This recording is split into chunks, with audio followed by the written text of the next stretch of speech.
सबब तलाश करें अपने हार जाने का। किसी के जीत पर रोने से कुछ नहीं होगा।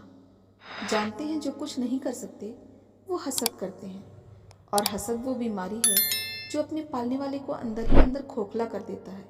इसीलिए अगर कोई कामयाब है तो उससे हसद तो बिल्कुल भी ना करें, बल्कि उसके साथ अच्छे रिलेशन रखकर उससे उसकी कामयाबी का राज जानें। हसद करके तो आप कामयाब नहीं हो सकते, बल्कि उससे ये होगा कि आपको सुकून की नींद भी नहीं आएगी। कहते हैं कि हसद सांप के जहर से भी ज़्यादा खतरनाक होता है। सांप अपने जहर से कभी नहीं मरता, लेकिन हासिद को हसद ख़त्म कर देता है। अगर आप ज़िंदगी में नाकाम हैं तो जलन, हसद और डिप्रेशन के बजाय कोशिश करना शुरू कर दें। खुदा हर परिंदे को रिस्क देता है, मगर उसके घोंसले में तो नहीं डालता। परिंदे को रिस्क हासिल करने के लिए कोशिश करनी पड़ती है, लिहाजा मेहनत करें अपने आप को कामयाब बनाने के लिए। और फिर बदगुमानी तो बहुत बुरी चीज़ है। ये इंसान को वो भी तसव्वुर करा देती है जिसका वजूद भी नहीं होता। रिश्तों की हिफाजत मोहब्बत और खुलूस से ही करनी चाहिए। ज़िंदगी किसी की भी आसान नहीं होती, बल्कि ज़िंदगी को आसान बनाना पड़ता है, बहुत कुछ बर्दाश्त करके, बहुत कुछ नज़रअंदाज करके भी। और अगर आपके अंदर बर्दाश्त और सब्र की कमी है, अपनी गलतियों को एक्सेप्ट करने का हौसला नहीं है, आपको अपने अंदर गलती नज़र ही नहीं आती, तो फिर तो ये प्रॉब्लम है, क्योंकि आपको सीखना तो अपनी गलतियों से ही है। और जब आप अपने आप को गलत मानेंगे ही नहीं, तो ये भी एक सच्चाई है कि कामयाबी आपके लिए नहीं है, क्योंकि गलतियों का एहसास ही कामयाबी की कुंजी है। वक्त, एतबार ऐसे परिंदे हैं जो उड़ जाएं तो वापस नहीं आते। इसीलिए अपनी गलतियों से सीखते हुए, अपने दिल में बिना किसी की इज्जत घटाते हुए, बिना किसी को नीचा दिखाते हुए और बिना किसी की गलतियों को गिनाते हुए सिर्फ अपने आप पर फोकस करना है। नफ्सियात कहती है कौन क्या कहता है, क्या खाता है, क्या पीता है, इन सब से खुद को दूर रखो।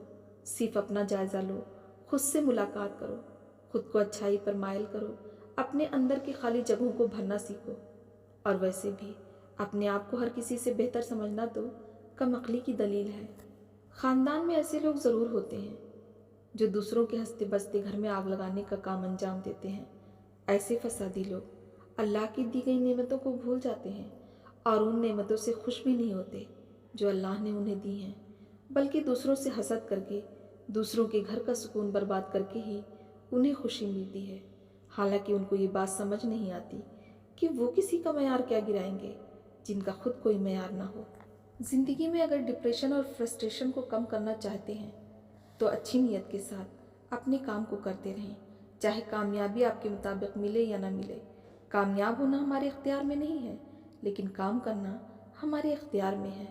और जब हम मेहनत लगातार करते रहते हैं, बिना रुके काम करते रहते हैं, तो फिर एक दिन ऐसा भी आता है कि हम कामयाबी की बुलंदियों को पहुंच ही जाते हैं।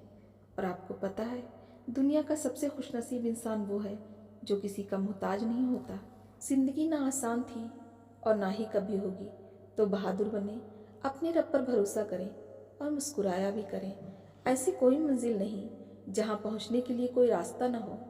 और फिर सब्र ऐसी सवारी है जो अपने सवार को कभी गिरने नहीं देती, ना ही किसी कदमों में, ना ही किसी की नज़रों में। तो क्यों ना हम सब्र की सवारी पर सफ़र करें, अपनी ज़िंदगी को ऐसी जेल न बनाएं जिसकी सलाखें लोगों की राय पर मबनी हो। अपनी ज़िंदगी के फ़ैसले खुद करें। आपसे बेहतर फ़ैसला आपकी ज़िंदगी के लिए कोई दूसरा नहीं कर सकता।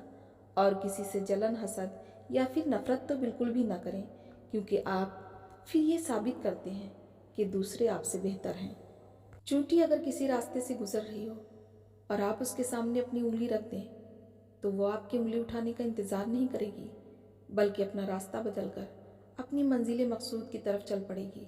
इसीलिए किसी एक रास्ते को बंद पाकर थक हार कर नहीं बैठना चाहिए, बल्कि रास्ते और भी हैं, उन्हें तलाश करना चाहिए।